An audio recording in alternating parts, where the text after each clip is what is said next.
Pode ser completamente estranha, mas olhando essa imagem, eu quero que vocês traduzam essa imagem para mim em um sentimento. O que você sente ao olhar para essa imagem? É um sentimento coletivo de desespero. Quê? Taquicardia. Sua ou do paciente? Sua. Vamos lá. Sentimentos como desespero, taquicardia, que mais? Síncope, desmaio, êmese, só. Depressão. As palavras vão só ficando boas. Pô, ninguém olha para essa imagem e fala assim: poxa, consigo ter muitas informações aqui, me sinto seguro. Não. Exatamente o oposto disso. Eu sei que tá ruim, mas... Tá ruim? Eu sei que tá ruim. Será que tá ruim? Ó, essa nuvem aí tá certo. As coisas de ventilação de criança não é a mesma coisa de ventilação de adulto. É totalmente diferente, por isso que... Na maioria das vezes, quando a gente olha para uma imagem como essa, causa estranheza. Tudo que é novo ou que a gente não entende vai causar a mesma sensação de medo, angústia, enfim. Foi o que a maioria comentou. A gente olha achando que é um parâmetro. Temos que pensar que é uma criança. Mas pensando dentro de uma criança, será que esses parâmetros estão adequados? Isso a gente vai aprender agora, né? A gente vai ver o que é adequado, o que não é. Mas, basicamente, aqui eu consigo ter muitas informações sobre o meu paciente. Aqui embaixo eu consigo saber os parâmetros que foram ajustados pelo operador. Quem está ali mexendo, físio, médico, são os que mais manuseiam o equipamento. Aqui é o que foi programado.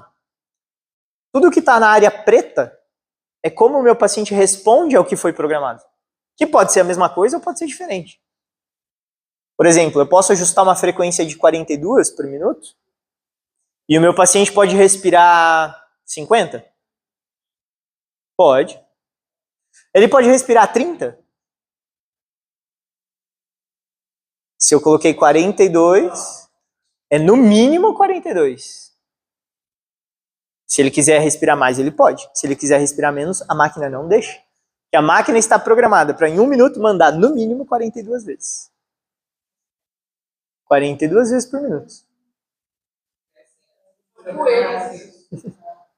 Se a gente pensar que um recém-nascido pode respirar normalmente 50 vezes por minuto. Quanto menor é o indivíduo, mais rápido ele respira.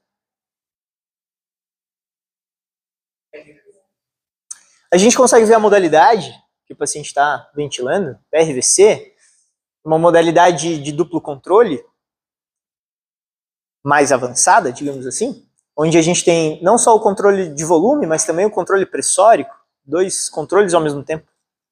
Eu consigo saber quais são as variações de pressão desse paciente, valor de pressão de pico, valor de pressão expiratória, valor de pressão média das vias aéreas. A frequência aqui está batendo, né? 42, 42, ou seja, não tem nenhuma respiração do paciente, teoricamente. F de 35 é o que eu ajustei, uma relação de 1:2. Volume minuto, que é baseado na frequência respiratória e no volume corrente. Né? Então eu tenho volume corrente ins e volume corrente expirado. Eu consigo ter muitas informações aqui. Olhando os gráficos, os desenhos agora, né? Não só os números. Esse primeiro gráfico aqui representa variações do quê? Pressão? Pressão. Consigo saber isso porque a unidade é centímetro de água. Consigo saber porque esse valor nunca, jamais, em hipótese alguma, será negativo. A gente ventila com pressão positiva, não é? Então, a linha de base aqui, que é a linha do zero, eu vou ter sempre valores acima. Fazins, fazies. Fazins, fazies. Na fase ES, o meu paciente tem uma pressão S. Durante a fase INS, aqui eu não tenho uma pressão de pico, mas eu consigo ver aqui. E durante a fase INS, eu chego numa quantidade de pressão e na fase ES eu fico em outra. O segundo gráfico é um gráfico que mede em litros por minuto o quê? Fluxo? O que é fluxo? Quantidade e velocidade. Se a gente está medindo ar aqui, né? É a movimentação. Prestem atenção que o gráfico de fluxo, ele também tem uma linha do zero, só que ele varia valores positivos e valores negativos. Isso tem associação direta com a fase da respiração do paciente, INS e ES, percebem? Tudo que está acima da linha do zero indica fluxo INS, ou seja, até aqui, tudo que aconteceu aqui é INS. Daqui para baixo é ES. E aí eu consigo combinar com o gráfico de pressão e ver que é isso mesmo. Lembra? Fase INS, fase ES. Fluxo INS, a partir daqui, fluxo ES. As coisas começam a fazer um pouco de sentido. Por último, não menos importante, a gente tem um gráfico que mede em ml o volume de cada respiração, ou seja, ele sai do zero, da linha tracejada aqui embaixo, a máquina tem zero de volume. No ramo inspiratório da máquina, ela lê quanto de volume vai para o paciente. Por isso a gente tem aqui do lado, ó, VTI, volume total inspirado. Foi para o meu paciente quantos ml? 55. Beleza, chegou no meu paciente, a máquina leu que saiu 55. No ramo expiratório, do outro lado, ela vai ler quanto o meu paciente devolve. O certo era devolver os 55. E cadê esses 3 ml? Porque, ó, botou 55 para dentro. Devolveu 52? Para onde foram esses outros 3 ml? Pode ser fuga, pode ser que o paciente está com escape na cânula, uma cânula que está sem cuff. A gente tem cânula sem cuff em criança. Pode ser? Pode ser um paciente que está... Pode ser um paciente que não teve tempo suficiente de exalar todo o ar, ou seja, o pulmão inflou e na hora de esvaziar não deu tempo. E aí ele inflou de novo, ou seja, não saiu todo o ar.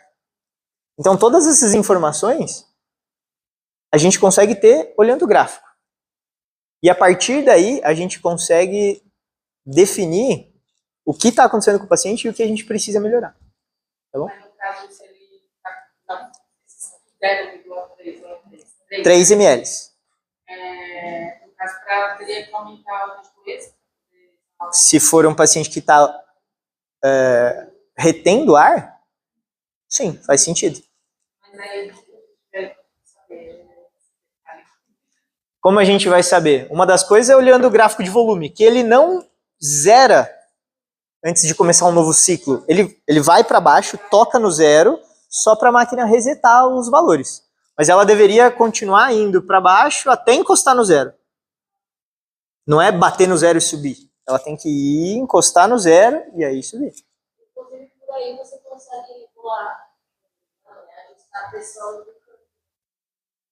Dá para ver se está tendo vazamento, você consegue ver isso mexendo, manuseando o cuff. Então, o que seria autopip? O aprisionamento de ar.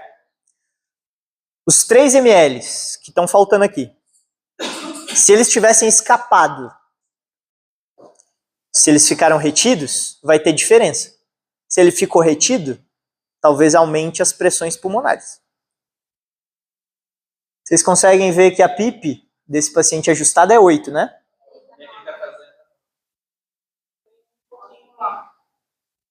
Esses 3 míseros ml são capazes de aumentar 1 centímetro de água da pressão expiratória, gerando alto PIP.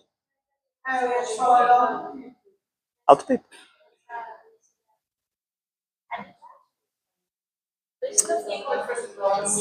Dá a impressão que sim, né? Se a gente considerar que o meu paciente não teve tempo suficiente de exalar o ar, eu teria... Ó, presta atenção, vocês que estão conversando. Se a gente fosse avaliar um paciente que está aprisionando ar, porque não tem tempo de expirar totalmente, eu vou ver duas coisas. Primeiro, que o volume não zera. Segundo, que o gráfico de fluxo, ele também não encosta no zero antes de começar um novo ciclo. Aqui está de longe, é muito próximo do zero, muito próximo. Daqui, eu tenho dúvidas. Daí de onde vocês estão, talvez esteja encostando no zero. Se você tiver dúvida, você pode fazer uma manobra. Uma manobra. No ventilador, não no paciente. Uma técnica para ver. Pô, se esse paciente está tendo pouco tempo de exalar, tem um botão aqui no ventilador chamado pausa expiratória. Se eu apertar ela, pausa ex. Não estava faltando tempo? Estou dando tempo. Aperto aqui e espero. Aí o volume tem que zerar e aí o fluxo tem que ficar no zero. Se isso acontecer, bate o martelo e fala, de fato, ele não está tendo tempo para soltar o ar. Acabei de confirmar. Dei tempo para ele soltar o ar. Manualmente, eu dei uma pausa. Agora, pode acontecer de eu dar essa pausa, o volume nunca vai zerar. Ele vai fazer como se fosse um gráfico, um padrão assim, ó. Deixa eu ver se eu consigo desenhar para vocês. Ele vai fazer assim, ó. Calma aí. Ó. Ele vai ficar sempre assim, ó. Se eu der uma pausa, ele vai ficar assim, ó, o tempo inteiro. Ele nunca vem para o zero. Ele sempre fica assim, ó, paralelo à linha do zero. Esse é um sinal. Dei a pausa, eu esperaria que o volume fizesse isso aqui. Mas ele não vai para baixo, ele fica aqui. Posso dar uma pausa de 20 segundos. Nunca zera. Ele precisava de tempo para devolver o volume para mim? Ele não devolveu até agora? Significa que o volume se perdeu em algum lugar. Ou está com o circuito furado, ou está com a cânula vazando. Eu sei que esse volume nunca vai vir para mim, porque ele vai ficar paralelo aqui. Ó.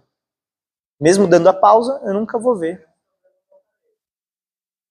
Tenho que achar algum problema. Não é o paciente. Ou é o aparelho, ou é o tubo, alguma coisa está acontecendo. Não. Então, para a gente definir aí o que está acontecendo, a gente pode usar de recursos, manobras. Tá? Outra coisa que aconteceria, durante essa pausa, o volume nunca ia zerar. O fluxo, talvez ele ficasse um pouquinho acima da linha do zero, ou seja, como se estivesse indo para o paciente, mas não está, está vazando para algum lugar. E a pressão expiratória, talvez ela começasse a cair, porque se tem vazamento, não dá para manter pressurizado. Ele começa a diminuir, diminuir, diminuir. E a pressão ela vai caindo, caindo, caindo. Devagarzinho, mas vai caindo. E aí isso, só nessa pequena discussão que a gente teve, a gente consegue saber se o meu paciente está aprisionando ar, se está escapando, mas alguma coisa não está legal. E eu preciso investigar. Tudo bem? E aí treinar o olhar de vocês é o nosso papel hoje. Você ia perguntar.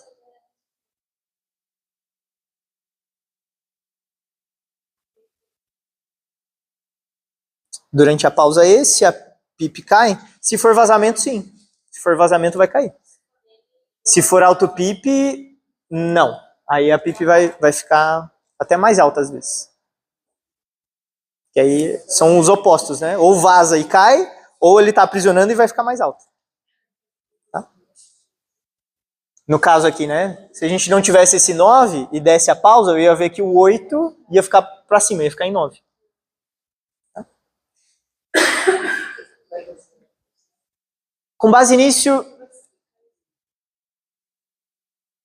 a gente vai falar sobre parâmetros, tá? Ai, meu Deus.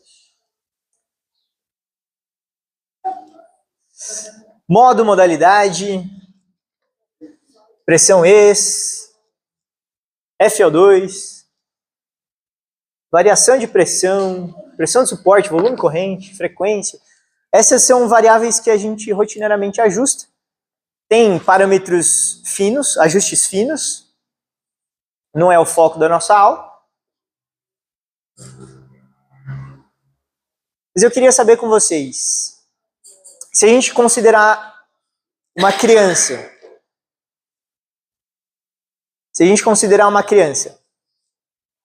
qual seria a modalidade mais interessante para a gente utilizar com esse paciente? Acabou de entubar.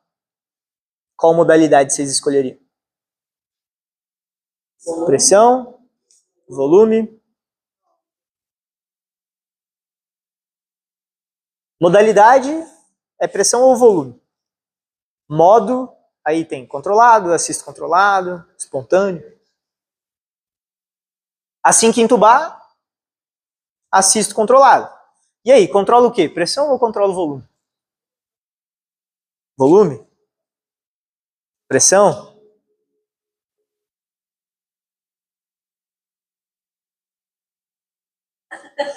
Na dúvida, põe pressão. Não, foi a sugestão do colega. Como assim? Eu aqui tentando pensar numa resposta lógica. Você vai no cara ou coroa? Pressão ou volume? O que é mais importante controlar?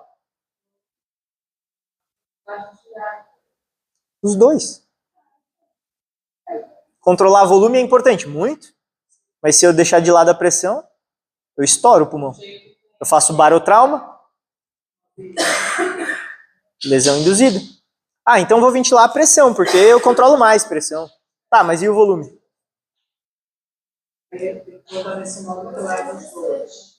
Se a gente chegar nesse nível, vamos. Sem nem controlar o volume.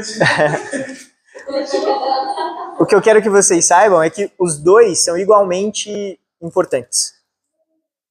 Controlar volume ou pressão, então, não vai ser a segurança que a modalidade me traz. Se eu controlar a pressão, vai ser seguro para a pressão. O volume vai variar. Se eu controlar o volume, a pressão vai variar. O que vai fazer a gente definir se é pressão ou volume são duas coisas. Não tem superioridade, então vai ficar a critério do que, não só o que eu sei ventilar, mas o que toda a equipe sabe ventilar. Geralmente, em pediatria, é utilizado mais pressão controlada. E a gente acaba preferindo isso, vocês sabem por quê? É muito mais comum em pediatria a gente controlar a pressão, vocês sabem por quê? Fale mais sobre as sincronias, mais que tem de associação.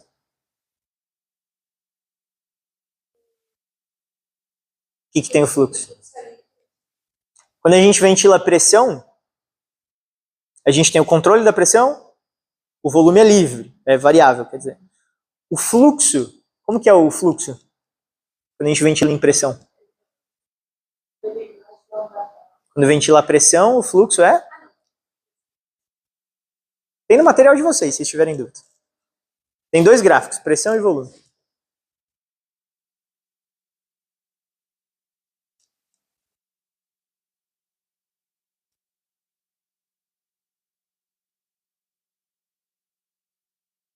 Eu vou fazer uma pergunta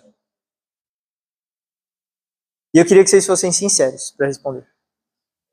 A ausência dessa interação, muitos mexendo no celular, por exemplo, aleatoriamente. Calma. Muitos mexendo no celular, poucos interagindo. É porque vocês se sentem inibidos ou porque vocês de fato não conectam com o assunto? É uma pergunta muito franca. Eu tô tentando raciocinar. Inibidos?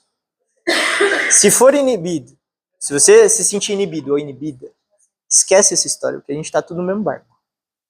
A minha intenção aqui não é falar assim, nossa, como que resposta horrível. Você fala inimigo de vergonha? Não, não é. Não tem que ter receio de falar besteira. Nem medo, nem receio, nem vergonha, nem falar, putz, não vou falar isso porque vai parecer besta. Ai, não vou me expor. Eu tenho dificuldade com ventilação. Todo mundo tem, 99,9% das pessoas que manuseiam a máquina tem dificuldade. É verdade, qual que é a diferença de uma coisa? Isso é treino. Como que você vai ficar bom nisso? Treinando. O meu objetivo aqui não é condenar e apontar as respostas de vocês. Meu objetivo aqui é que vocês entendam o mínimo para que vocês repassem essa informação. Para que vocês, chegando lá no paciente de vocês, vocês saibam manusear minimamente, saber minimamente o que está acontecendo. A minha avó recentemente nada, começou a semana passada. E ela ficou na ventilação. E eu fui lá, né?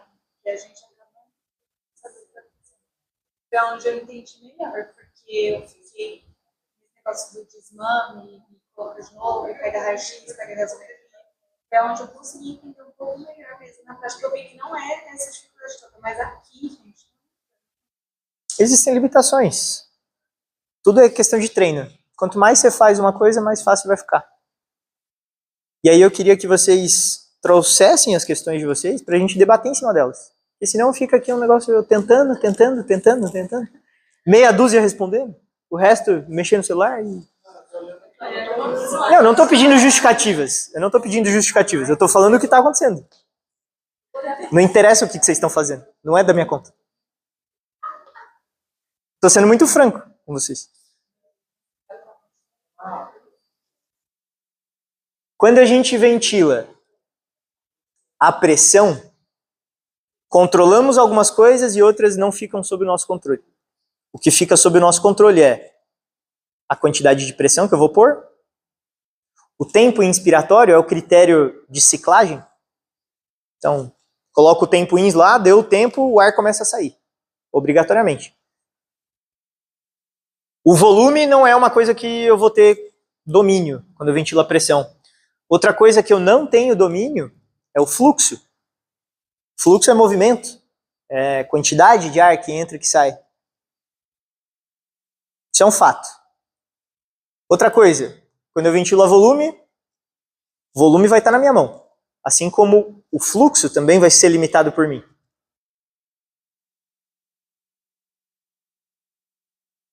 Vai variar.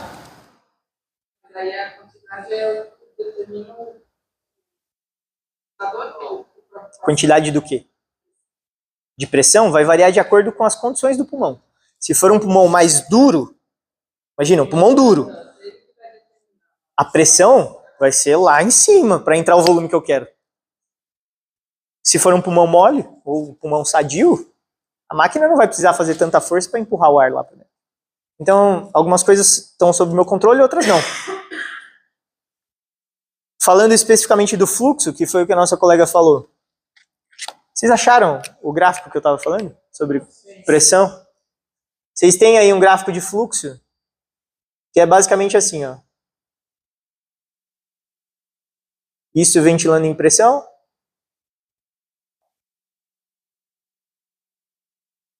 Isso ventilando a volume, certo? Aqui o fluxo é livre, né? Aqui ele é limitado. O que significa? Que cada vez que o paciente respira aqui, ele vai sempre atingir a mesma quantidade de fluxo. Nem mais, nem menos. Eu determinei e vai sempre ser igual. Quando eu ventilo aqui, o meu paciente, se ele fizer um esforço muito vigoroso, a máquina vai liberar mais fluxo. Vai liberar, é livre. Se ele fizer um esforço menor, a máquina pode liberar um fluxo menor. É livre. Isso é um fato. Vou contar outro fato para vocês. Vocês sabiam que crianças, existe uma recomendação que as crianças fiquem menos sedadas? Sabiam?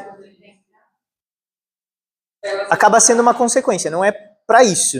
Crianças médio, leve ou moderadamente graves, entubadas, vão ficar pouco sedadas. Às vezes, na ANEL, às vezes só recebe analgesia. Ele nem fica sedado, ele fica de olho aberto, brincando, interagindo, mas sem sentir dor. É uma recomendação para que a criança não perca o quê? Os estímulos externos. É uma criança que está em pleno desenvolvimento. Se eu tirar ela do contato com o mundo, eu vou ter prejuízo depois. Muitos. Vários atrasos. Então, é uma recomendação que a criança fique menos sedada. Se ela estiver muito grave, aí não tem o que fazer, né? Custo e benefício tem que sedar a criança. Mas pensando na maioria, que vai ficar menos sedada, elas vão participar da ventilação. É uma consequência. Ficou menos sedada, vai participar mais. Vocês acham que é mais interessante participar recebendo o fluxo do jeito que ela quer, a hora que ela quer? Ou eu limitando toda a respiração à mesma quantidade? Livre. Qual é a modalidade que me dá fluxo livre? Por que a gente ventila mais as crianças à pressão? Tudo vai no que ela tinha comentado sobre assincronia. A conversa da criança com a máquina fica melhor dessa forma. Pode ter menos assincronias. Na verdade, qualquer paciente que participa mais da ventilação deve ter mais autonomia. Tem um dos meus professores, ele fala assim, o paciente está sempre certo. Você que está errado. Você fala, não, mas eu ajusto. Não interessa. O seu paciente vai estar certo. Mesmo sem eu saber quem é o seu paciente, ele vai estar certo. Se ele está pedindo, se ele está se esforçando, você tem que liberar mais. Você está limitando, está errado. Agora, saber o porquê que ele está se esforçando mais é uma outra história. Aí, no caso, quando é criança, o bebezinho, eles choram. Na hora que ele chora, eles colocam mais fluxo, né? Imagina se eu ficasse limitando ele cada vez que ele chorasse e precisasse puxar mais ar. Isso, em outras palavras, é asfixia. O paciente puxa e não consegue. Imagina que delícia respirar assim. Tá? Isso justifica o porquê que a gente acaba escolhendo ventilar na modalidade pressórica, tá? E não volumétrica. É uma preferência. Tem superioridade? Não. Mas eu acabo preferindo por conta da condição, do cenário que eu tô, tá? PIP e FO2. Tem a mesma cor porque tem impacto sobre a mesma variável. Se eu mexer em qualquer um desses dois parâmetros, PIP ou FO2, o que tende a mudar no meu paciente? Relação do quê? De oxigenação, certo? Pode ser uma relação PF, só saturação, só APO2 e saturação, enfim. Eu vou mudar a oxigenação dele, mexendo nesses dois. A PIP, se eu tiver um pulmão mais aberto, ele vai ter um contato mais próximo com o capilar. Pode ser interessante. Se eu aumentar a PIP, eu posso aumentar a oxigenação. Se eu aumentar a FO2 também. Tá? Os valores iniciais para crianças variam de 4 a 6 centímetros de água. E inicialmente a gente começa com uma FO2 mais alta, 60 ou mais. E a gente vai diminuindo para manter uma saturação dentro do nosso alvo. No mínimo 90, no máximo 95. Tá bom? Uma coisa importante que eu esqueci de falar. Essas sugestões valem para NEO-EPED. Se a gente for falar só de NEO, tem coisas mais específicas. Se for só de PED, tem mais específico. Então eu peguei um apanhado dos dois. Se vocês partirem dessas sugestões, dificilmente vocês vão causar mal a algum paciente. Vocês podem não pegar aquele mais grave e ajudar ele, mas você não vai prejudicar ninguém, tá? A gente começa por aí.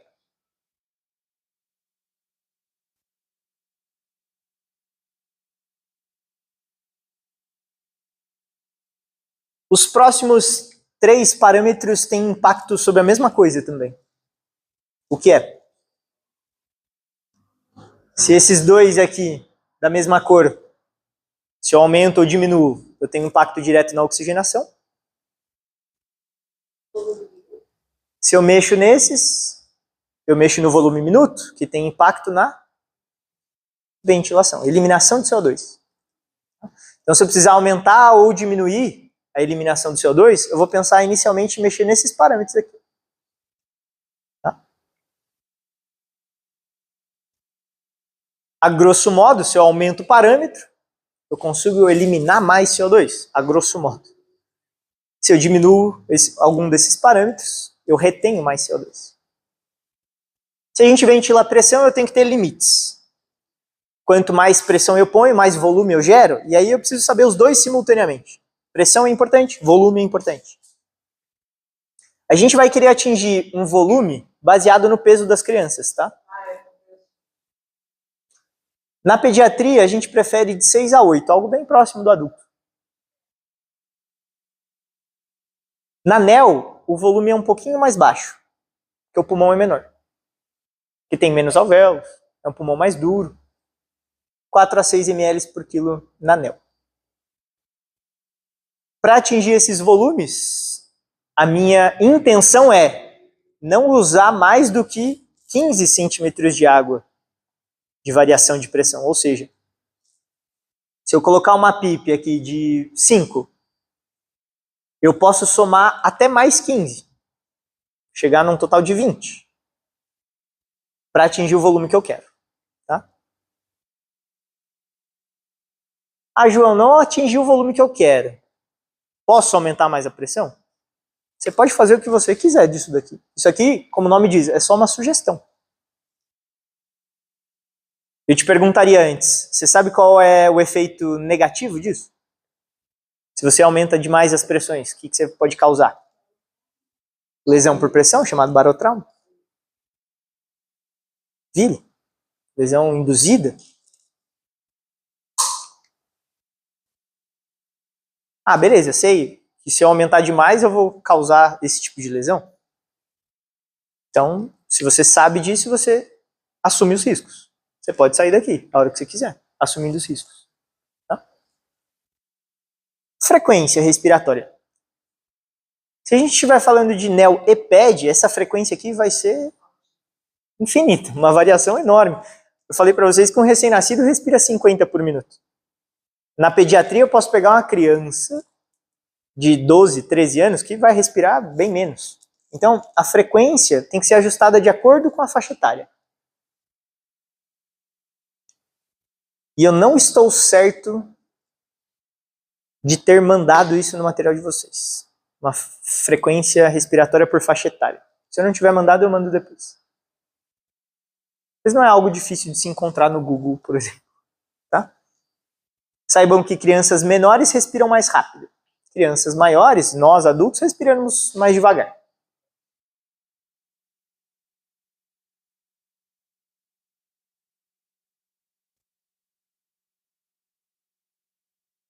Uma vez que eu ajusto a frequência, eu vou ajustar o tempo de cada respiração. Se eu já ajustei a frequência, na hora que eu vou ajustar o tempo, eu vou ter um resultado dessas duas combinações. Frequência de vezes com que o ar entra e a quantidade de tempo que ele fica lá. A gente vai ter uma relação de ins e expiração. Isso aqui é uma relação proporcional. O ar entra e sai. Se ele entrar em um determinado tempo, qualquer tempo, 1 segundo, meio segundo, 1 segundo e meio demorou para o ar entrar, beleza. Ele vai levar pelo menos o dobro do tempo para sair. É uma fase expiratória passiva. Então a relação começa aí de 1 para 2. Faz sentido essa explicação ou não? Se eu fizer uma respiração de 1 segundo, eu tenho que esperar quanto tempo para começar uma nova respiração? Pelo menos 2. Então, às vezes esse tempo pode demorar até 3 vezes mais. Então por isso que a gente fala que a relação é de 1 para 2, 1 para 3. Pensando no bebezinho que respira muito rápido, o tempo inspiratório dele também é curto, mas se a gente levar em relação à proporção, é a mesma, 1 para 2, 1 para 3. Quanto mais rápido, menor vai ser o tempo. Então, se ele tiver uma frequência de 50 e colocar um tempo de 0,3, vai me dar uma relação que a gente pode conferir aqui, ó. Vou colocar aqui. Frequência de 50. Tempo ins de 0,3. Aqui em cima, vocês vão vir aqui daqui a pouco. Sempre que você mexe frequência e tempo, aqui em cima tem um quadradinho. Quadradinho vocês veem. Nem o quadradinho? Não. Eu falo o que tem dentro do quadradinho. Está escrito assim, ins e es. 1:3. Nessa configuração, 50 respirações com tempo ins de 0,3 é uma proporção de 1:3. Ou seja, tá ok. Poderia até ser 1:2, né? Se eu colocar aqui um tempo ins maior, significa que o tempo ex vai diminuir. Mas o trabalho não corre risco dele 1:2, 1:3 é o normal. Normal. Nosso paciente que está entubado não é normal.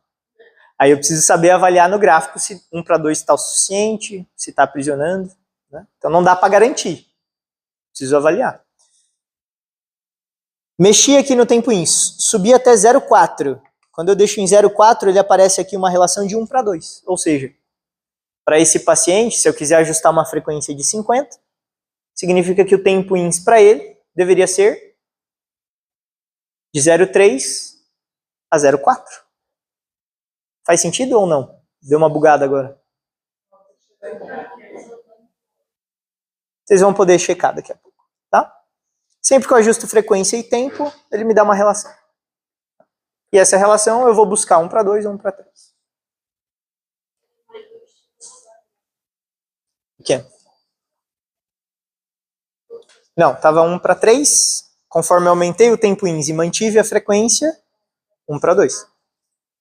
Se eu continuasse aumentando, ia ser 1:1. Poderia inverter. 2:1. Aí não é legal, tá?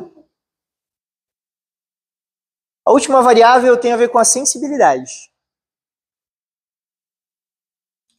Ela tem uma cor específica, porque ela nada mais é do que a interação do meu paciente com a máquina. A sensibilidade permite que a máquina perceba o esforço do meu paciente, correto? Não tem um melhor valor. Ah, quanto eu ponho de valor? Esquece o valor. Pensa, a máquina tem que perceber o paciente, não tem? Se o seu paciente estiver respirando assim, ó, significa que provavelmente a sensibilidade está mal ajustada. Ou seja, a máquina não consegue perceber o que o paciente quer, o que ele está puxando o ar. Pode ser. Ou às vezes pode ser que a sensibilidade está tão aprimorada, tão atenta ali, que às vezes uma água no circuito, juntou água aqui no circuito. Quando a água balança, oscila dentro do circuito, a máquina fala, epa, tem alguém querendo respirar, e começa a mandar ar para o paciente. Ele nem está pedindo. Os dois casos que eu acabei de falar são dois tipos de assincronias. Um esforço inefetivo e um autodisparo. São dois tipos de assincronia. O meu paciente tem que estar no meio desses dois extremos. Então ele tem que ter uma sensibilidade boa para perceber quando é ele, o paciente que está respirando, e não pode estar tão sensível a ponto da máquina se confundir. Qualquer vazamento ou qualquer água que junta no circuito pode confundir o equipamento. Então, tem que ser uma boa sensibilidade. A máquina ela pode prestar atenção em variações de duas coisas. Ou variações de fluxo, ou variações de pressão. Então, quando a gente puxa o ar, tem movimento de ar, ela pode prestar atenção no movimento, no fluxo. E quando a gente puxa o ar, a nossa caixa torácica expandindo, negativa a pressão da via aérea. E a máquina pode prestar atenção na negativação da pressão. É muito mais fácil a máquina perceber o movimento do ar, ou seja, fluxo, do que negativação da pressão. Principalmente em criancinhas. Imagina, para a criança negativar a pressão da máquina, é um esforço muito grande que ela vai ter que fazer. Então, não existe um valor, mas existe um parâmetro que a gente prefere avaliar, que é o fluxo. O movimento de ar. Quando o paciente puxa o ar, esse movimento, a máquina tem que estar atenta. Se ela viu que o paciente está puxando ar, ela tem que sincronizar e mandar ar para ele. Mas tomem cuidado. se tiver muito fácil essa interação, talvez a máquina comece a auto-disparar, ou seja, não é o paciente que está pedindo, às vezes é a água que está no circuito, às vezes é um pouco de vazamento, e a máquina se confunde porque ela está tão atenta que qualquer coisinha pode confundir. -2, ele é o mais sensível. Pensa, -2 não é nem a fluxo, é pressão, né? Não, sensibilidade. Sensibilidade à pressão. Fluxo são valores positivos, pressão valores negativos. Mas quando você está mudando -2, ela fica... Não é que eu estou mandando -2. Quando a gente ajusta ela meio, -2. Então ele fica mais voltado para a pressão. Obrigatoriamente, tem que negativar 2 centímetros de água. Pensa, se eu colocar o meu paciente em pressão positiva, é um circuito fechado, correto? Está tudo pressurizado aqui dentro. Para a máquina perceber o esforço do paciente, quando ele puxar o ar, ele vai sugar o ar que está aqui dentro.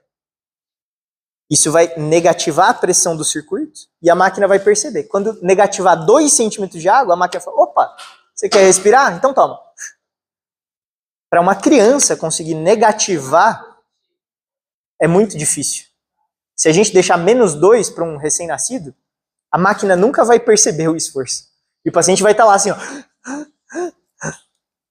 dando o seu máximo, e a máquina nem vendo. Né? Então, por isso a gente acaba preferindo ver alterações de fluxo. Tá?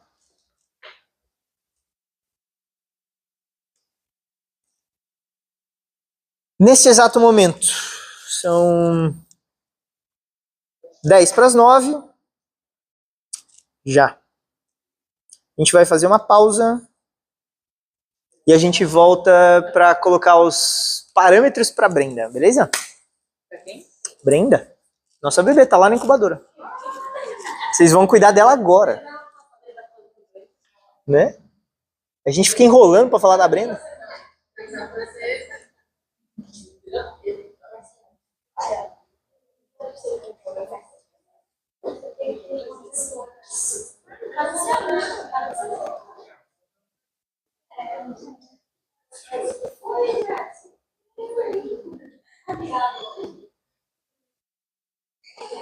Você gostou da minha história?